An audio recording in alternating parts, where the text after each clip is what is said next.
Seja bem-vindo ao canal. Erickson Bastos apresenta O Grande Conflito, de Ellen White. Livro da editora, Casa Publicadora Brasileira. Capítulo 21. A mensagem. Guilherme Miller e seus companheiros haviam tentado ajudar as pessoas que afirmavam ser religiosas a ver a verdadeira esperança da Igreja e sua necessidade de uma experiência cristã mais profunda.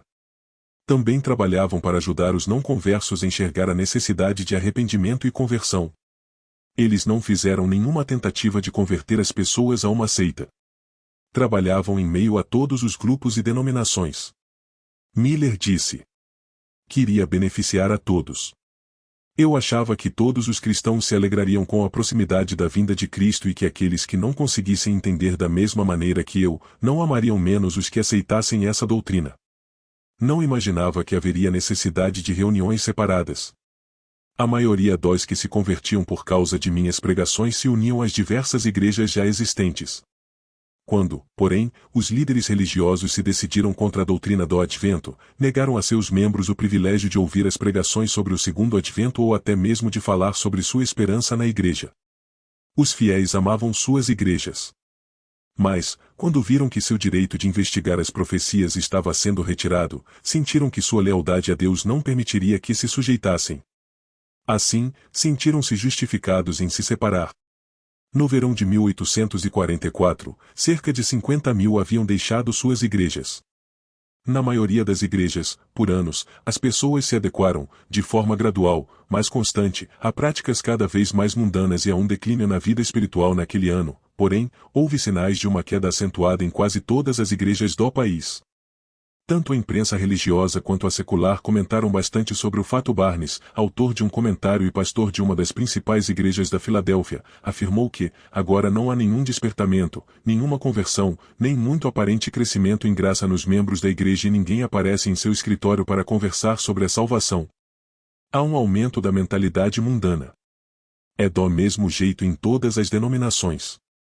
Em fevereiro do mesmo ano, o professor Finney, da Faculdade de Oberlin, declarou: de modo geral, as igrejas protestantes do nosso país ou são descuidadas ou hostis a quase todas as reformas morais desta era.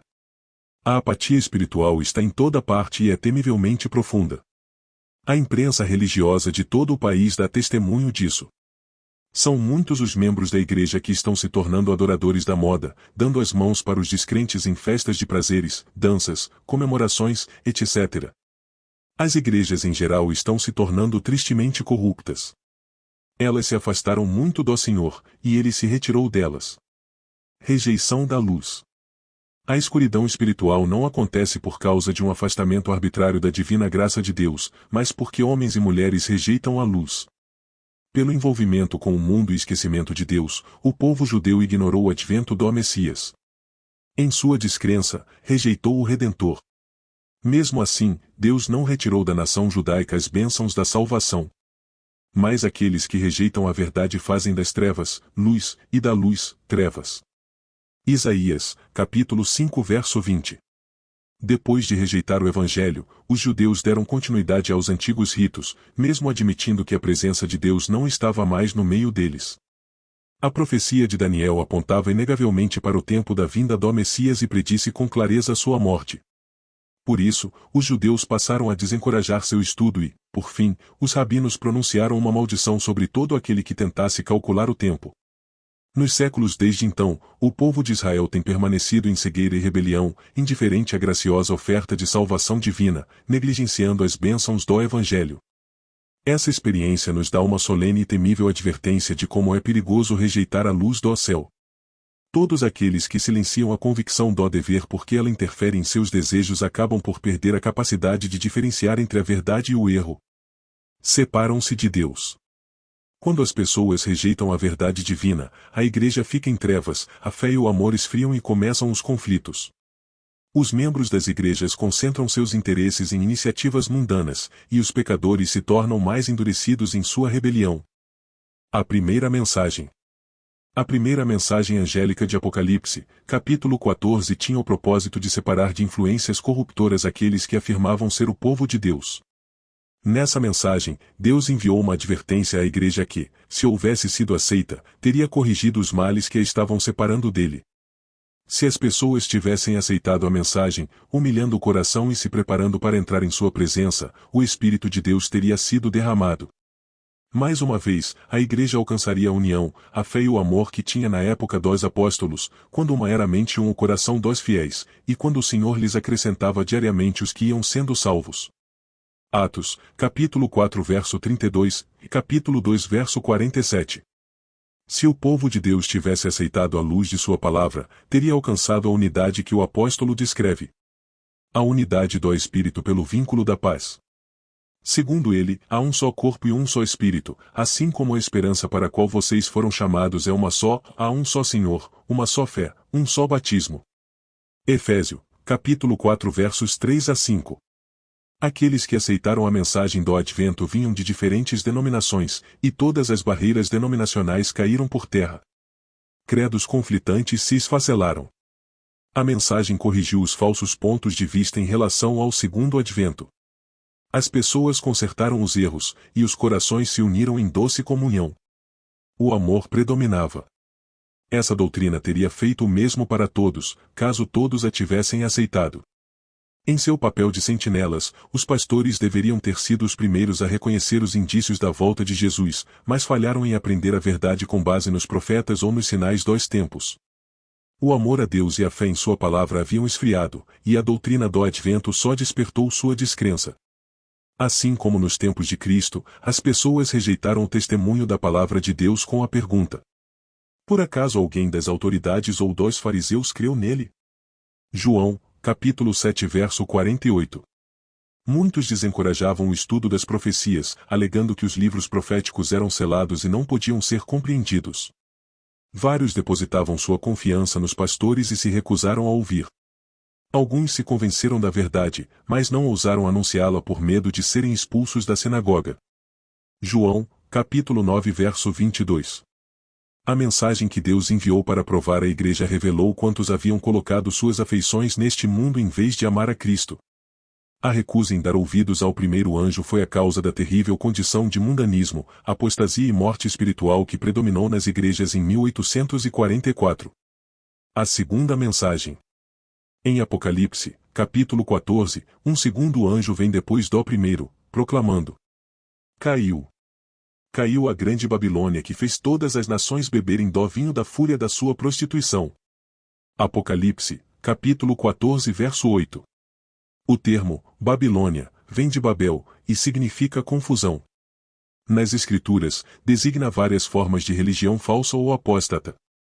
Apocalipse, capítulo 17 retrata a Babilônia como uma mulher, imagem que a Bíblia usa como símbolo da igreja. A boa mulher representando uma igreja pura, e uma mulher imoral, a igreja apostatada. A Bíblia descreve a relação entre Cristo e sua igreja como um casamento. O Senhor declara: Eu me casarei com você para sempre, eu me casarei com você com justiça. Oséias, capítulo 2 verso 19. Eu sou o vosso esposo. Jeremias, capítulo 3 verso 14. E Paulo afirmou: Eu os prometi a um único marido, Cristo, querendo apresentá-los a ele como uma virgem pura. 2 Coríntios, capítulo 11 verso 2. Adultério. Quando a igreja é infiel a Cristo e permite que coisas mundanas encham a vida, a Bíblia compara essa prática à violação do voto conjugal. Usa essa figura para representar o pecado de Israel ao se afastar do Senhor. Como a mulher que trai o marido, assim você tem sido infiel comigo, ó comunidade de Israel, declara o Senhor. Jeremias, capítulo 3 verso 20. Você, mulher adúltera, prefere estranhos ao seu próprio marido. Ezequiel, capítulo 16 verso 32. O apóstolo Tiago disse: Adúlteros, vocês não sabem que a amizade com o mundo é inimizade com Deus? Quem quer ser amigo do mundo faz-se inimigo de Deus. Tiago, capítulo 4 verso 4. A mulher, Babilônia, estava vestida de azul e vermelho, e adornada de ouro, pedras preciosas e pérolas. Segurava um cálice de ouro, cheio de coisas repugnantes e da impureza da sua prostituição. Em sua testa havia esta inscrição: Mistério. Babilônia, a grande, a mãe das prostitutas. O profeta afirma: Vi que a mulher estava embriagada com o sangue dos santos, o sangue das testemunhas de Jesus. Apocalipse, capítulo 17 versos 4 a 6. Babilônia é a grande cidade que reina sobre os reis da terra. Verso 18. O poder que reinou sobre os reis da cristandade por séculos foi Roma. As cores azul e escarlate, o ouro, as pedras preciosas e pérolas retratam a magnificência que a orgulhosa igreja exibia. Nenhum outro poder poderia ser tão verdadeiramente caracterizado como embriagado, com o sangue dos santos, da mesma maneira que a igreja que perseguiu os seguidores de Cristo com tanta crueldade. Babilônia também é acusada de conexão ilícita com os reis da terra. Ao deixar o Senhor para trás e se aliar aos pagãos, a igreja judaica se tornou prostituta, e Roma, ao buscar o apoio dos poderes mundanos, recebeu a mesma condenação. Babilônia é a mãe das prostitutas. Suas filhas devem ser as igrejas que se apegam aos seus ensinos e seguem seu exemplo de sacrificar a verdade a fim de formar uma aliança com o mundo. A mensagem anunciando a queda de Babilônia deve se aplicar a organizações religiosas que foram puras, mas se tornaram corruptas. Como essa mensagem ocorre após a advertência de juízo, precisa ser dada nos últimos dias. Logo, não pode se referir apenas à Igreja Católica Romana, pois ela está em condição decaída há muitos séculos. Além disso, o povo de Deus é chamado para sair de Babilônia. Portanto, de acordo com esse texto bíblico, muitos que fazem parte do povo de Deus ainda devem estar em Babilônia. Em quais organizações religiosas encontramos hoje a maioria dos seguidores de Cristo? Nas igrejas que professam a fé protestante. Quando essas igrejas começaram, elas se posicionaram com toda a nobreza em prol da verdade, e a bênção de Deus estava com elas. Entretanto, caíram por causa do mesmo desejo que arruinou Israel, a vontade de imitar as práticas dos descrentes e de conquistar sua amizade. União com o mundo.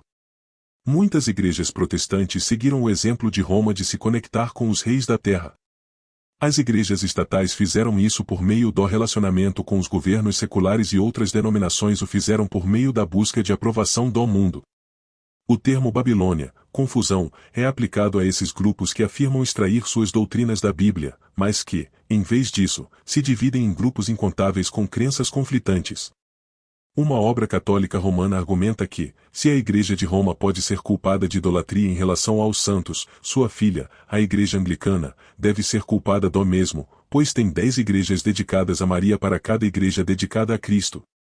E o Dr. Hopkins declara: não há motivo nenhum para pensar que o espírito e as práticas anticristãs estão somente no que hoje é chamado de Igreja de Roma.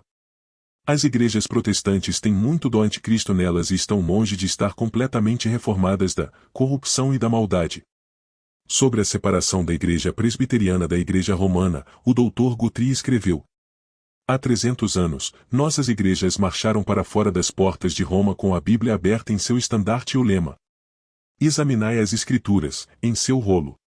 Então faz a pergunta significativa: elas saíram limpas de Babilônia? O primeiro afastamento. De que maneira a igreja se afastou da mensagem simples do Evangelho? Tornando-se semelhante ao paganismo, para que os pagãos aceitassem o cristianismo com mais facilidade. Então, ao fim do segundo século, a maioria das igrejas assumiu nova forma.